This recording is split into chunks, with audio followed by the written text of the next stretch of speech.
L'incendie commence à être maîtrisé. L'Espagne est-elle enfin sur la voie de la guérison? Le chef du gouvernement y croit.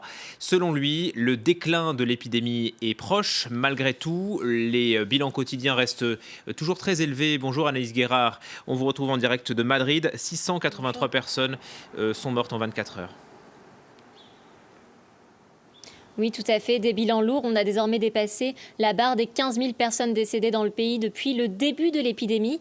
Mais malgré ces semaines difficiles, eh bien, depuis plusieurs jours, la tendance est à l'espoir en Espagne. Le président du gouvernement lui-même a assuré ce matin que l'épidémie est sous contrôle. Il a rappelé donc un chiffre des infections en baisse. Le taux d'infection était aux alentours de 22% il y a 15 jours et est aujourd'hui à 4%. Donc un espoir significatif qui est aussi présent du côté du monde hospitalier. Alors il faut mettre de côté les services de soins intensifs qui, eux, sont toujours sous tension. Mais de manière générale, il y a une amélioration de la situation.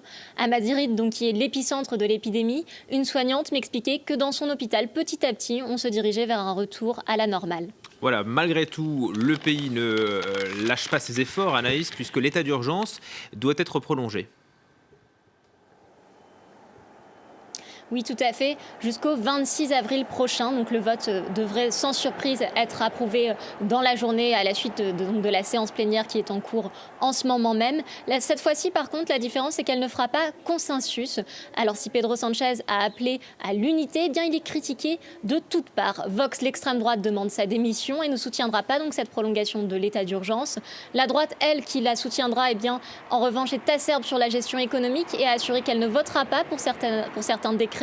Des décrets par exemple sur le monde du travail visant l'interdiction de licenciement pour coronavirus ou bien pour les personnes les plus vulnérables comme l'interdiction d'expulsion des locataires. Des mesures donc qui ne conviennent pas à la droite et qui sont aux antipodes, la vision de la droite est donc aux antipodes de l'extrême gauche qui est au sein de la coalition au gouvernement et qui elle ici aurait souhaité la mise en place d'un revenu universel. C'est vous dire donc l'étendue des pensées et des volontés sur la gestion économique donc de la crise du coronavirus en Espagne. Et puis sur la table aujourd'hui, il y a aussi la question du déconfinement. Comment va-t-on déconfiner le pays? Une chose est sûre, Pedro Sánchez a assuré que celui-ci serait progressif. Donc si à partir du 26 avril prochain, ce dont on n'est pas sûr, on entame la phase de déconfinement, eh bien il y aura toujours des perturbations et des modifications, selon lui, des aspects économiques et sociaux. Donc.